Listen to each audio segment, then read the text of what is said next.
நிகம கல்பத்தரோர் கலிதம் பலம் சுகமுகாத் அமிர்தத்ரவ சயுதம் பிபத பாகவதம் ரசமாலயம் முகுரஹோ ரசிகாபுவி பவுகாக. படரசத்தை போன்ற பாகவத புராணத்தை கிளி ரூபத்தில் இருந்த சுகாச்சாரியர் பரீட்சித்துக்கு உபதேசித்தார். வேத வேதாந்தங்கள் அனைத்தும் சேர பிழிந்தெடுக்கப்பட்ட படரசம் பாகவத புராணம். இதிலே ஓரொரு ஸ்தோத்திரத்தாலும் நாம் வேதாந்தத்தின் கருத்துக்களை புரிந்து கொள்கிறோம். அதைப்போல் தற்போது நாம் பார்த்து கொண்டு வருவது ஹம்சகுஹ்ய ஸ்தோத்திரம்.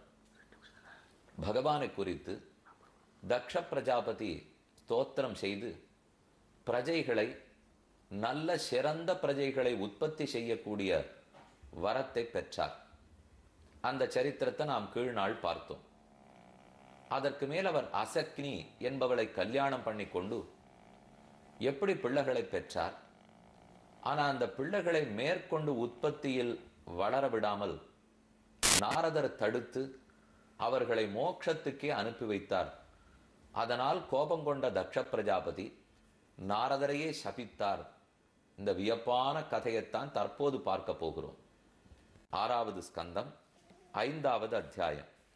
தஸ்யாம்ச பாஞ்சஜன்யாம் வை விஷ்ணு மாயோபிரம்ஹிதா ஹர்யஸ்வ ஸ்வஞான அயுதம் புத்திரான் அஜனயத் விபுகு. ஹரியஸ்வர்கள் முதலான 10,000 பிள்ளைகளை அவர்கள் பெற்றார்கள்.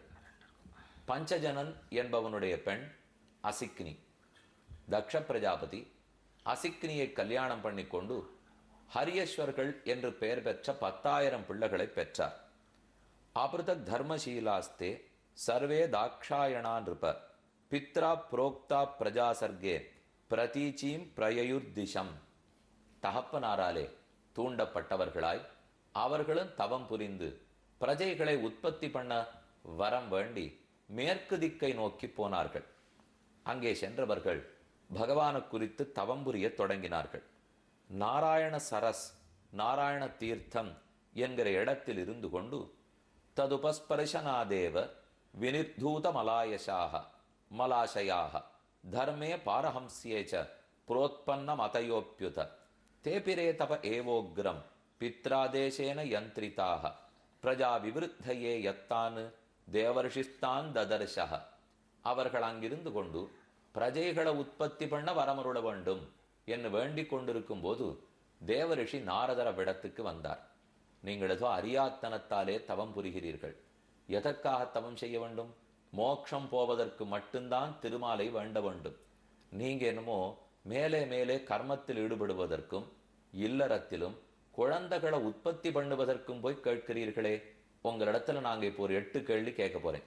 நாரதர் புரியாத விடுகதைகளைப் போல ஒரு 8 கதை கேட்கிறார். அந்த 8க்கு அப்புறம் அவரே பதில் தெரிவிக்கிறார். முதல்ல என்ன விடுகதைன்னு சொல்றேன். பிள்ளைகளே, உங்களுக்கெல்லாம் என்ன உண்மைன்னே தெரியாத படுத்தே, முதல்ல இந்த 8 உங்களுக்கு தெரியுமான்னு சொல்லுங்க. ததைக புருஷம் ராஷ்டிரம் பிலஞ்ச அதிருஷ்ட நிர்கிரமம்.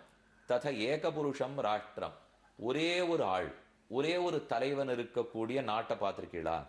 பிலஞ்ச அதிருஷ்ட நிர்கமம், உள்ளே குகையில் புகலாம், வெளியே வருவதற்கு வழி கிடையாது, அப்படி ஒரு குகையை பார்த்திருக்கீங்களா? பகுரூபாம் ஸ்திரியம், ஒரே பெண், பல வடிவு கொண்டவளை பார்த்திருக்கிறீர்களா? புமாம்சம் பும்ச்சலீபதின், ஒரு வியபிச்சாரியான பெண்ணுக்கு கணவனாக இருந்து கொண்டு வாழ்ந்து வருபவனை பார்த்திருக்கிறீர்களா?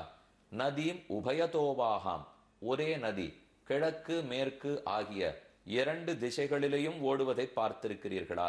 பஞ்சபத்தாத்புதம் கிரகம், 5 25 பேர் ஒரே குடும்பத்தினராக வாழும் வீட்டை பார்த்திருக்கிறீர்களா?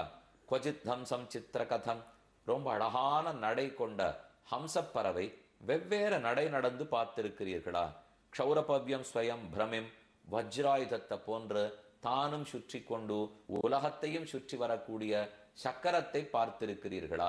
இந்த 8ல 1 கூட உங்களுக்கு தெரியாது. என்ன தபஸ் வேண்டிருக்கு இப்போ?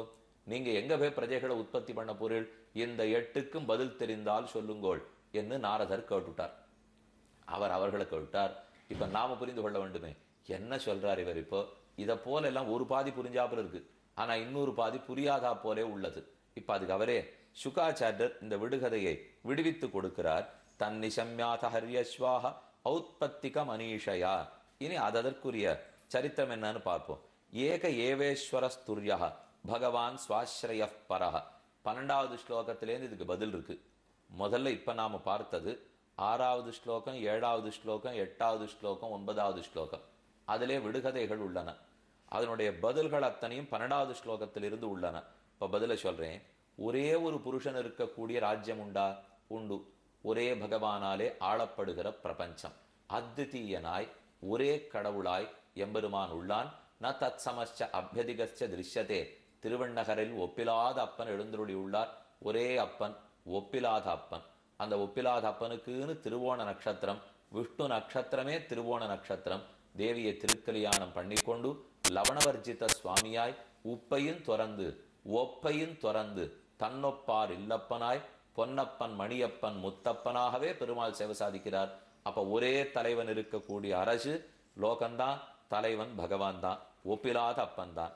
பெலஞ்ச அதிருஷ்ட நிர்கமம், உள்ளே புகலாம் வெளியே வருவதற்கு வழியில்லாத பெலத்வாரம் வைகுந்தமே. வைகுந்தம் புகுவது மன்னவர் விதியேன்னு ஆழ்வாருடைய போஷனம். வைகுந்தத்துக்குள்ள போகலாமே தவிர மேடுதலாம் ஏதமிலா விண்ணுலகில் ஏகவண்ணும் மாறணன என்று மணாளவாணிகள் சாதிக்கிறார். திரும்பி வருதல்ங்கிற குற்றமே வைகுந்தத்தில் இல்லையோ இல்லையோ. உள்ளே புகலாம், நச்ச புனராவர்த்ததே நச்ச புனராவர்த்ததே, திரும்ப வருதலில்லாத பிலத்வாரம். பகுரூபாம் ஸ்திரியம், அதாவது நம்மிடத்துல இருக்கிற புத்தி, ஞானம், ஆசைகள் இதெல்லாம் வெவ்வேறு வடிவம். ஆசை புத்தின்னு ஒன்னா சொல்றோமா? ஒரு நிமிஷத்துக்கு நம்ம ஆசை மாறிண்டே இருக்கு, ஒரு நிமிஷத்துக்கு புத்தி மாறிண்டே இருக்கு. அப்ப ஒரே பெண் பல வடிவுகளை உடையவளாக இருப்பவள் எப்படியோ அப்படிப்பட்டதுதான் இது. அப்புறம் புமாம்சம் பும்சலீபதின், ஒரு பிள்ளை, அதாவது ஒரு ஆண்மகன், அவன் வேஷ்யாஸ்திரி, ஒரு வியபிச்சாரியினுடைய கணவனாக வாழ்ந்து வருகிறான். அது எப்படி சுவாமி? அந்த மாதிரி ஒண்ணு கேள்விப்பட்டதே கிடையாது. அவர்களுக்கு போய் கணவன் இருப்பார்களான்னா இருக்கா பாருங்க. எப்படின்னால் நம்முடைய புலன்களுடைய ஆசைக்கு நாம உட்பட்டுடுறோம், புலன்களின் பின்னேயே ஓடுகிறோம். அதனால் நமக்கு இருக்கிற உறுதி நழுவி போயித்து, எந்த ஒரு போக்கஸ் நம்ம இடத்துல இருக்கிறது இல்லை, ஐஸ்வர்யமும் நழுவி போயித்து, கண்டதை பார்த்து கொண்டு கண்டதை கேட்டுக்கொண்டு கண்டதை உண்டு கொண்டு வாழ்கிறோம். ஆனால் இந்த கண்டதேன்னு சொல்லச்சேவே ஏதோ கண்டபடிக்கு வாழ்ந்து இருக்கிறதுன்னு தெரிஞ்சு போச்சா? அப்படி வாழ்ந்து இருக்கிறது யாரு?